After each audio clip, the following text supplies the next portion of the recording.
name is Jennifer Walsh, and I'm on a mission to get more people outdoors, to understand and share the health benefits of spending time in nature, to fully comprehend the power that green spaces in nature have on our overall health, well-being, and mental state. We decided to film the entire season at the beautiful wellness community, Serenbe. Their mission is to live and work in harmony with nature, connecting people to nature and each other, so choosing to film in this beautiful place was a perfect fit in every way. The conversations on my walk are open and lively. We speak to a cross-section of industry leaders, people with varied backgrounds, yet all share how their connections and time spent in nature have shaped their life and their work. Join me on a walk with Walsh. This season made possible by Mother Dirt, good bacteria for great skin. Hi everyone, I'm Jennifer Walsh, and welcome to this week's episode of A Walk with Walsh, where I'm so thrilled to have Jasmina Aganovic.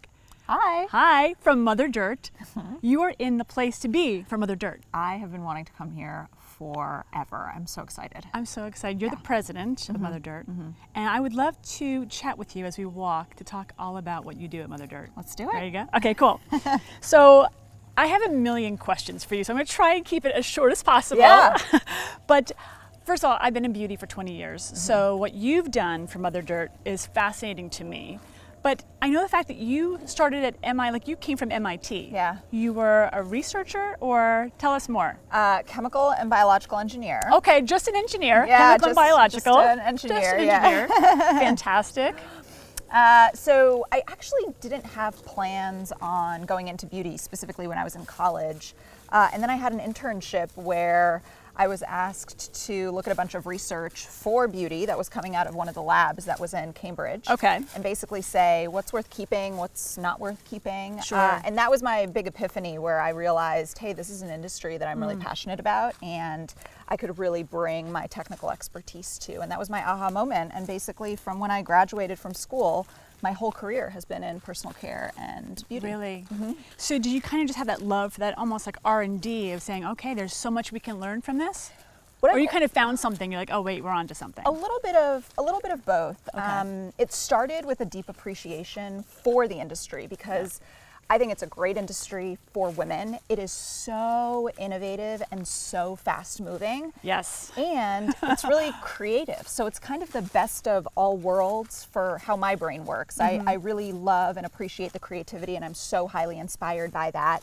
But I also love the rapid pace of it. And it's one of the industries that adopts new innovation and technology the fastest. They really do. Which is why I also, like, the engineer part of my brain, and the part of my brain that really enjoys more technical things was really drawn to that. So it was kind of a combination of all of those things. Well, you had the perfect brain though. You can also, like, you have the science side, and then of course the creative side that not everyone has. Some people are, I've got to stick to science because it's what I'm really, really passionate about, but you love both sides of it, which is really cool, especially for beauty. Yeah, it's been a lot of fun. And you know, one of the things that I've learned that I really am passionate about through my career is specifically taking things that are really innovative and groundbreaking, Yes.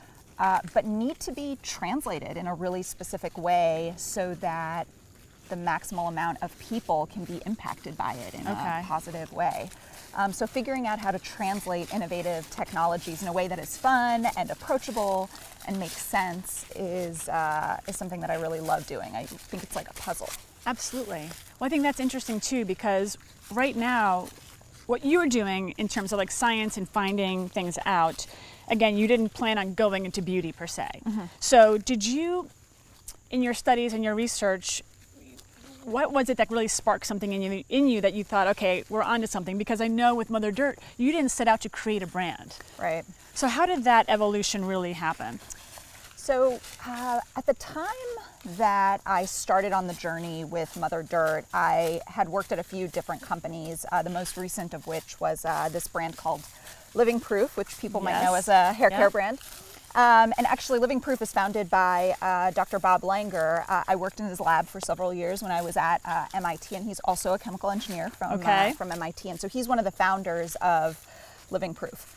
So I got a chance to work on their R&D team, and I also got a chance to see the inner workings of really how brands grow. And I also had such rich learning experiences in what they experienced in trying to deliver really innovative technology to a category that hadn't seen innovation in a really long time. And so I had developed this reputation for being the science person that went into beauty. And so I ended up getting connected to this group of other MIT people who were interested in having me take a look at their technology, which happened to be bacteria. Okay. And they wanted to know whether or not it would be possible to build a brand around this as a technology. And this was the very early beginnings of what ended up becoming Mother Dirt. When was this? Was this like 2015? 2014. 2014. Yeah. So I had to stop right there. First of all, I love the location that we're in. So we're in Serenbe, and they host these amazing shows and plays, and we're like on the set of what was once Peter Pan. Yeah. Right? Is this great? Oh my gosh. It's magical. I just had to stop because this is just so beautiful and picturesque, and you think, what is a ship doing here in the middle of a forest? That's amazing. But this is so Serenbe that they have their plays here, and this is, which was once Peter Pan. That's so beautiful. I know, it's so great. Okay, I have to ask you this because what you talk about in Mother Dirt, first of all, the fact that you created this in 2014 and here it is 2019, and all that you've done in such a limited time, small time, is pretty phenomenal. And we'll get to that, but I'm just kind of blown away with what you have created and found out and discovered, because really you are, because so many brands I see in beauty, they're like, oh, I want to create a lipstick, or I want to create this because I want to sell it in like 3 years, I want to flip it, I want to cash out or something, which kind of hurts me inside, because I always think if you want to create something beautiful and meaningful, you want to have it for as long as you can. Yeah. And I love the fact that you really came from a research side, and especially something with bacteria. And here we are at Serenbe, where we're all about touching nature and feeling nature. And I think what you're doing is so important and so impactful, because we're losing our touch with nature. Like we're losing, no one wants to touch anything anymore. Everyone's afraid, and everyone's so sterilized. And especially in beauty, where we're using a million different products to like clean our skin and strip our skin of everything. And here Mother Dirt comes along and says, wait a second, we have to have those. It needs to be different. Yeah. So tell us about Mother Dirt exactly, what it does. Yeah, well, first, I want to go back to something that you said just like a few short moments ago, which I thought was really powerful, which is the motivations behind why people create products and why they launch brands. And you had mentioned that launching this brand was not part of our original intention, and you're totally right. Yeah. But it also goes back to one of the things that we were talking about, which is so wonderful about the industry, which is that it's fast moving and it's creative. And actually, we viewed the brand, so creating this brand around bacteria, not as like, hey, we're going to grow this to a crazy size and just sell a ton of product. Instead, we viewed it as a powerful opportunity to have a conversation with people. Because this whole concept of, okay, bacteria might not be as bad for you as we thought, and actually it's really important for our overall health and well-being, we can have those conversations and we can read those words on a piece of paper. Sure. But it's a fundamentally different thing if we have a product that we're using and we see a change and a difference with our own eyes. That is a 100%. wholly fundamentally different level of understanding, of appreciation and believing. And I so appreciate that, by the way. Right? You're like so many levels of speaking my language, but go ahead. So with Mother Dirt, that was really the core of it. We wanted to create a product that was focused on this front and center, which is why the name is provocative and some would even say controversial, right? It has dirt in its name.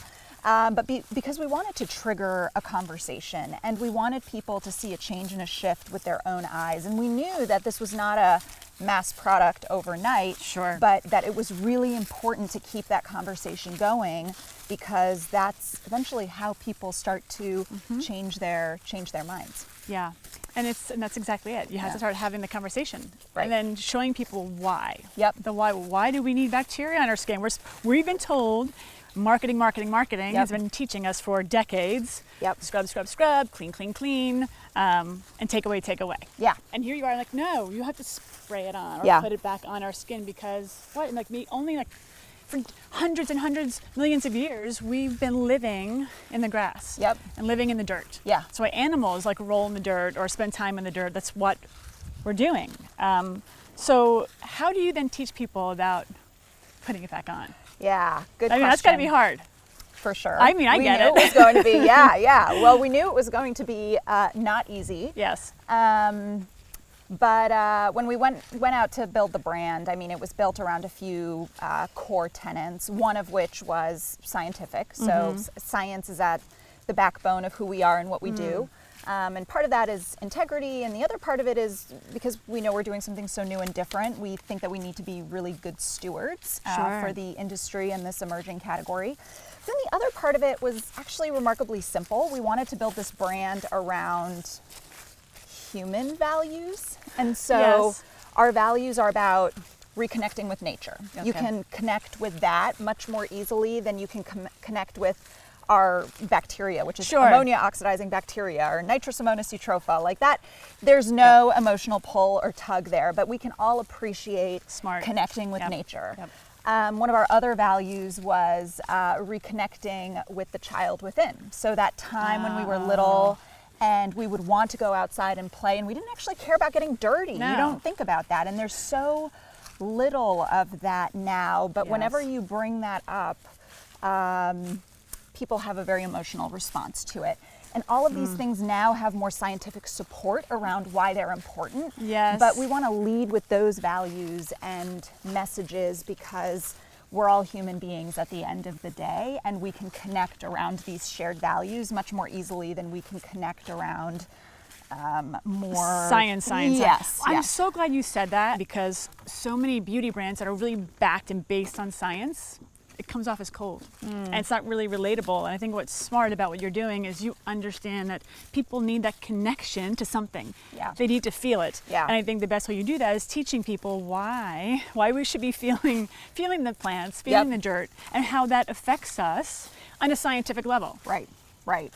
You know, I've always found myself in this like very sticky in between scientists and marketers, and it's always been really interesting for me to see how the scientists in some way like think that what the marketers do are silly, and the marketers think that scientists have no idea how to communicate the importance of what they're doing. And it's always been so tough for me because there's such immense value in what both of them bring. And I think the most powerful takeaway that I have on that tension that exists is that just because the science doesn't go first, it doesn't mean that it's not important. And so we tend to stack rank these things in a way that makes us believe that it's representative of levels of importance, but it isn't. All of these things need to work together in a very synergistic way to make a message come across in a powerful, moving way so that people can connect with it. Basically, each message has its point in time that it can come across most powerfully. That's such a great point, because you're right, people think it has to come like a certain way or another way, and one is better than the other. But it has to just come together in a meaningful way. Like you just said, it has to be impactful and make sense and be honest. Because I think what you're doing too is like, I know people must always ask you for more information because you're based in research and you have tons of clinicals, I'm sure. Do people ask you for your data or your information, like white papers and stuff? Because do you have patents as well? Yes, so we do have a patent on the bacteria that's in our mist. And is it one bacteria? It's one bacteria. We call it the peacekeeper bacteria. I like that. It comes from the dirt. And going back to what you were saying earlier, if you think about how we as human beings once used to live, we were much more immersed in the natural environment. We were walking barefoot. Like touching these things. Interacting, feeling. taking walks just like this. We were also swimming in lakes and rivers and streams, like the one that we just walked by. And these were all natural mechanisms by which we would cover our bodies with bacteria from the natural environment, including the one that is in our hero product, the AO Plus Mist. But in the last 100 or so years, we've removed this bacteria and presumably several others because they're really sensitive to surfactants and preservatives that are found in modern personal care products. And when you think about one of the core pillars in the cosmetics and the personal care industry, it's that cleaning means squeaky clean. It also means killing 99.9% of bacteria. So every claim, I always see that on every whatever. And if you look at the underpinning of what's motivating that, it's all because we want to be healthy. And so we find ourselves at this really interesting crossroads where I think a lot of consumers are saying, hey, I've done all of these things. I've listened to what you've told me, but I'm not actually healthier. Right? God, So yes. why is it that I'm still struggling with my skin? Why is Yes. it that inflammation is one of the biggest modern diseases that we're dealing with? I was just going to ask you that. Yeah, yeah. Well, I'm going to go back to time. So Okay. you referenced this a couple times earlier, and we've been like running away with this conversation. So I know, I'm glad it's that all we over get the place. Sorry, I'm like so No, I'm not so that excited. it is so I'm kind of everywhere not, with you. No, it is not that it's all over the place. It's just that there are so many. Everything that you're bringing up, Yeah. we could talk so much more I about know. because they're all such powerful and rich topics. So going back to time, so you had mentioned like, oh well, we're told to like scrub and clean. Yes, but only in the recent modern history, like literally the last 100 years of our Really? existence. But the previous 200,000 years, we never used soaps or anything. And My we were also gosh. much more immersed in the natural environment. So when you look at modern humans and what modern living entails and means, Yes. it has changed so rapidly just in the last 100 150 years, which is all but like a speck. snippet, Yeah. in the timeline of human existence. And our bodies cannot, from an evolution standpoint, they can't move quickly enough to adjust to this new environment that we've created Such that a good is point. separate from nature, that is more sterile, that Mm-hmm. is exposed to much more chemistry or petroleum-based products or compounds. So modern human existence or modern existence is really just such a small point on the entire time scale, and our bodies are doing their best to keep up with it. That's but so interesting. yeah, That it's- makes a great point. Because I know a million things, but does that also have to do with our environment then? Because we were outside and now we're closed off and we're Yep. inside and you're in the Northeast, I also live in the Northeast, and we're in these like buildings. Yep. So is that hurting us as well? Because now our bodies are trying to reconfigure or figure out like how to survive. So our bodies are programmed to try and make sure that we stay alive and healthy. And so that's one of the underpinnings of evolution, right? But evolution at the rate at which it happens can't keep up with the rate Yeah. at which innovation is taking place for modern human existence. And we're not saying that we need to go back to living in forests, for example. Sure. But what we are saying is how can we apply what we now know into what we view as modern human existence and modern human living? And so Serenbe is doing that in part, right, with Yes. new urbanism and really recognizing the latest scientific research on the value that nature brings to our day-to-day. So it's about reframing it and recalibrating it versus trying to do it in a fundamentally, versus going back to Sure, how things sure. were, right? Yep. Because that makes so much sense. Now that you're saying, I'm thinking, wow, because we were meant to be outside, yet we're in these closed off places and our bodies are being told to scrub but our bodies are really wanting the opposite. Yeah. The opposite. So tell us about that hero product or the hero Sure. ingredient or all of it. Yeah, it's a spray. You can spray it on your body anywhere, head to toe. It's anticlimactic. People think, oh my God, it's a live bacteria. Is it going to smell weird or feel weird? The answer is no. That's one of the existing misconceptions with bacteria. You just spray it on anywhere, head to toe.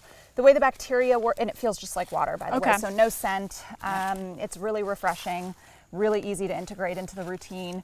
The way the bacteria works, I think, is really cool, and it might sound creepy, but hang in there with me. Okay, I'm ready. They feed off of your sweat. Okay. So there are components in our sweat that are basically tossed out by our body because they are being detoxed. Got it. And they're irritating to our skin. They have a really high pH. So ammonia is one of these things.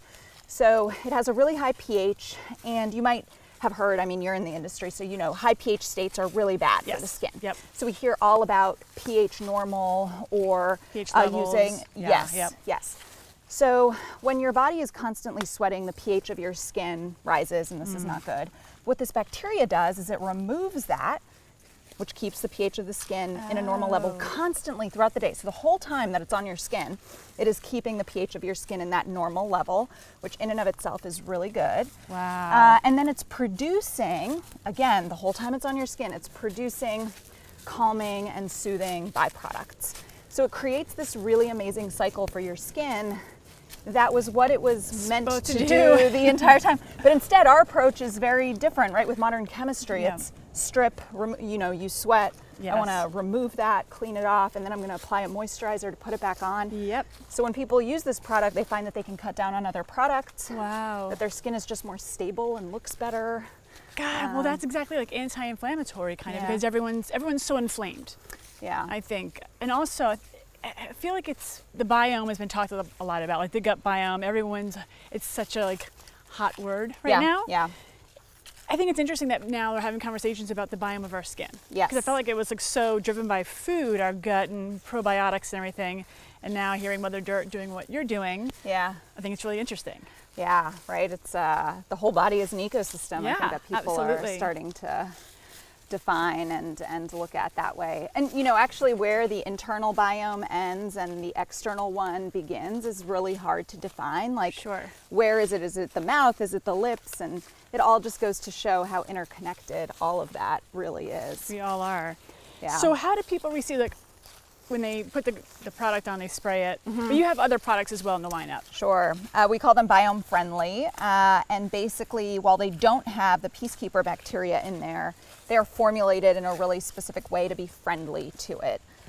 So the idea is that you can create a personal care routine that helps put the good bacteria back on. Yes. And then also still lets you have your modern creature comforts of your showers, but in a way that's friendly to this ecosystem on the skin that we're just finding out about. Interesting. I'm like loving this so much because, again, like this is like such a beautiful space to be talking about this. Yes. Because all that we're doing here is being in the dirt. Yes. And we're touching everything, and we're smelling everything. And I remember yesterday when we were here together, we were walking through the homes and there were rosemary plants. You can just like pull them off and smell them and break them open. And the whole rest of the afternoon, all I could smell was rosemary, and it was delightful. Yeah. Delightful. Yeah. Some of my most vivid memories, not surprisingly, are associated with scent. But yes. I remember my husband and I, we were doing this trip out in Portland, and it rained, and there were these lavender plants, and I'll just never forget how fragrant the air was after the rain. Wow. But it is just amazing that nature is able to do this. And one of the things that I've loved just spending the last couple of days here is you see families just out and about taking a walk with their kids, or you see kids running around and heading into the trails. I think that is such an odd like luxury, but it shouldn't feel like a luxury. Right. It should feel like a right. Like every human being should be entitled to this, because It's this important. is what it means to be human. We humans came from this environment. It's almost ironic and sad that we've separated ourselves so much from it. So much so that we're like suffering. Yeah. And our health is suffering. And like even what you were saying, going back to, modern technology, or like brands are saying to like strip away. And here we are just like telling people like, no, we need that. We need that, yeah. And I just think it's so fascinating and so important. So do you even let's say there are people that are always outside, like campers or people that are exposed to nature. And then they're going inside, they're stripping their skin with the normal stuff that we're doing. And you have to recommend to everyone, even if they are getting a good dosage of nature, you're still telling people, no matter what age or how much exposure you get to outside, to keep using this product as well. Your spray. Sure. It's still important. I think we want to be really careful and not be the brand that really tells people, hey, you have to do this. I think personal care is personal, I always say. So people need to feel the permission to figure out how this fits into their day-to-day. I think there's some really obvious use cases where I would say, yeah, you probably should, like swimming in a chlorine pool. Definitely after you shower, spray yourself down with mist. Or if you work in an environment that requires a lot of sterilization, like a hospital, when you get home that night, just spray the mist on your hands. And you'll find a lot of benefit from that, just in terms of how your skin feels and looks. But it also, what's so interesting is you hear these stories about people who will go on a multi-day hike and they'll say really interesting things like, I don't smell, so it's really, or they go on vacation and they are by the ocean, for example, and they're just taking a dip in the ocean every single day, and they think, oh, I actually haven't needed to shower and it's been 3 days. Yeah. And so, not advocating for that, but Sure. it's really interesting just to think about why that happens and what's actually happening with our bodies, and how can we harness that in a way to create a new take on what it means to be clean and healthy, which is essentially the mission behind what we're trying to do with the products and the brand. And it's just like the conversations you have to have. Yes. Like that's it. Just really education and just teaching people what's good and what's different that you might not be known to do before. Yeah. So how do you then experience it and be like, oh, okay. And it's not really changing my daily routine much. It's just being educated on like what my skin might need and learning about it. And I think it's just also so interesting and compelling, all of it. Are you creating new things, or like what's going on with you right now in terms of Mother Dirt? So we are constantly building out this biome-friendly platform that we call. So constantly screening. I love that biome-friendly platform. We are screening new ingredients to understand their impact on this really fragile bacteria. Sure. But also, and this is what's more complicated, is understanding how products interact with our skin biome, and also understanding how we can define a healthy skin microbiome, because we think that just our bacteria is the tip of the iceberg. We think that it's very likely that there are so many different types of microbes that our skin and our body has lost. There was a study that was done on the Yanomami tribe, and on this tribe they found this type of bacteria on their skin, along with a whole host of other types of bacteria that we don't actually know much about. And these people have pristine skin. The paper was published in 2014, 2015. Oh, wow. That's fascinating. And so it's interesting to say, okay, these people have much more of these organisms existing in and on them, and they don't have any reported incidents of inflammatory disorders. And they have other health issues, which should be noted. Their lifespan is not as long as ours is, but in terms of the types of issues that teenagers deal with, it's very different / non-existent from what teenagers here deal with. Yeah. Oh my gosh. And there is so much to learn when you actually get out of the US and find out what other people are doing and how their skin is reacting, how their environment is affecting them, I would think. Yeah, and now we know, science is showing, that within the first 2 years of our life, our microbiome is built. So we get our microbiome. It's not like passed down to us genetically like an organ or anything like that. Okay. Although some people do think that the microbiome should be treated as an organ system. Okay. But the way that we get it is through our mom during birth, and then exposure in our environment, predominantly in the first 2 years of our life. So if you think about what's important within those first 2 years and why maybe scientists now think, this is maybe why babies put everything in their mouth when they're little. It's potentially to help build this microbiome, which many scientists believe plays a really critical role in our immune system. So if we think about putting kids in a very sterile environment, it limits their exposure to things like this. But now the philosophy is changing, and the importance and value around spending time outdoors, especially at young ages, is starting to become more talked about or recommended. That makes so much sense. I mean, again, it makes so much sense. You think it's like, this is all common sense. Actually, some of the most brilliant ideas are remarkably simple.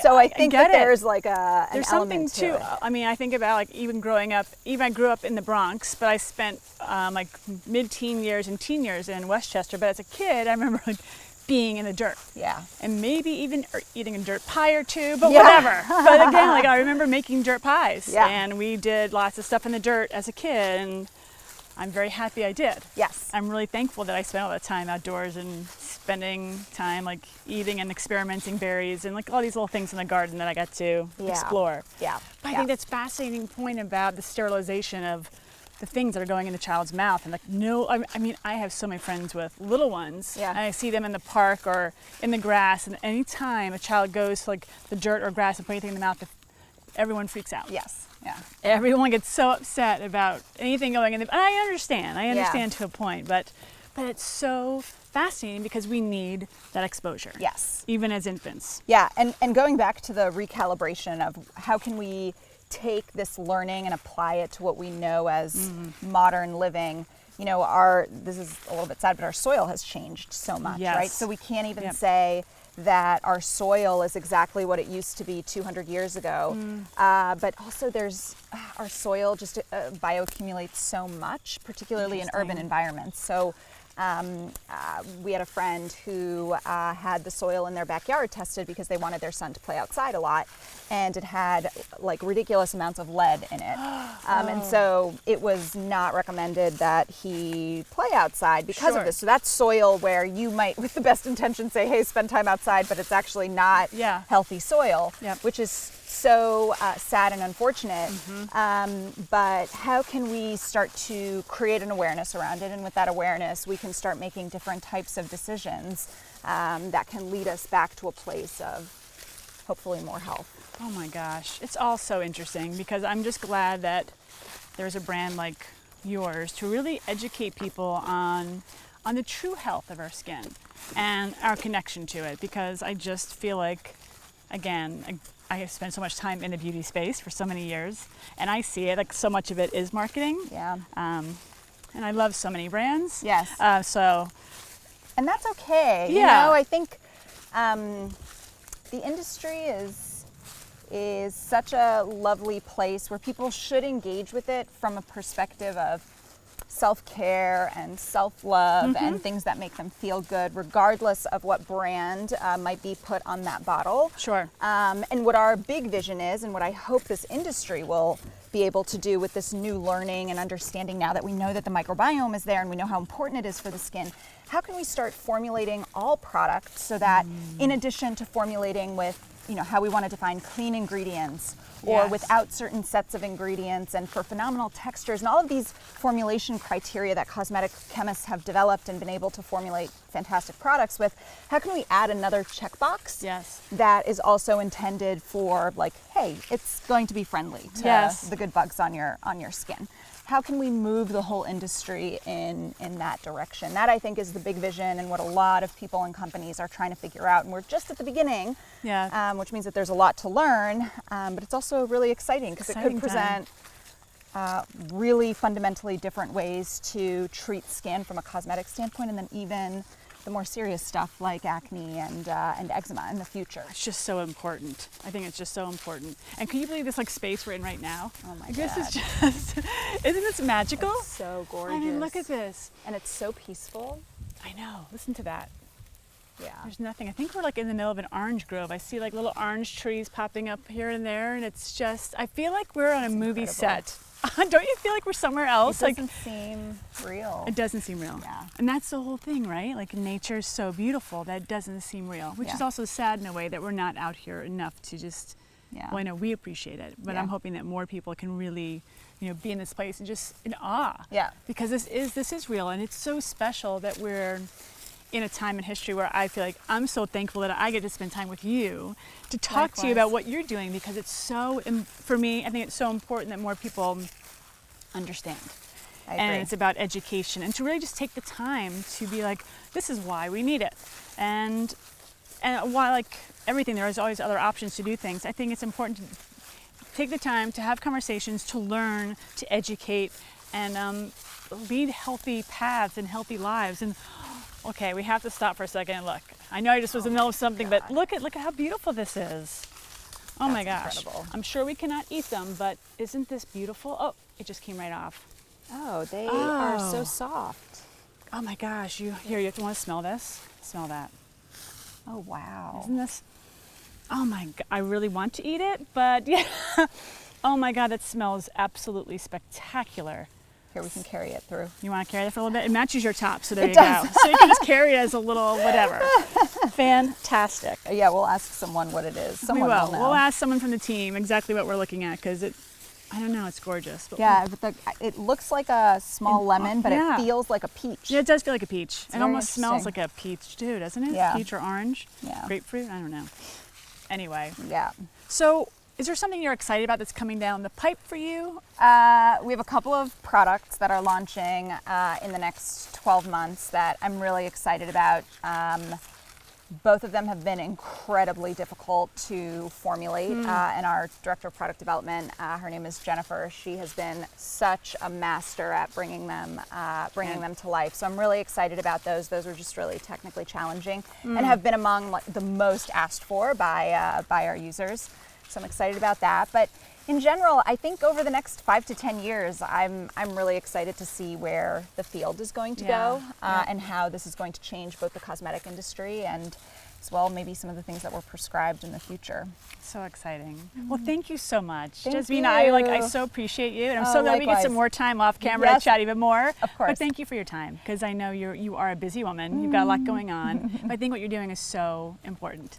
Thank you for And I'm doing excited. this. Thank you so much for doing this. This is magical. You will not have to twist my arm ever, ever, ever to come here. Okay, good. And then I'm gonna come see you in Boston. We can talk and walk some more Yes. there, which I would love. That'd be great. Well, thank you. That'd Thank be you so much great. for your time. Thank you. And thank you all for tuning in this week. I appreciate your time. And how can everyone find you if you'd like to share? Motherdirt.com. Perfect. Pretty Is it easy. also at Mother Dirt for Instagram? Yes. Perfect. Well, thank you for sharing. Easy. Thanks. All right. Till next time, guys. Thank you so Bye. much. This episode of A Walk with Walsh wouldn't be possible without our sponsor, Mother Dirt. Learn more about all their great products. Clean. We create habits around this word from the moment we're born. We clean ourselves, our kids, our homes, our environment so that we can be healthy. Are we? Are clean and healthy starting to become two different things? What about the kind of clean that comes with healthy, with being human, with thriving? Maybe that clean is something different.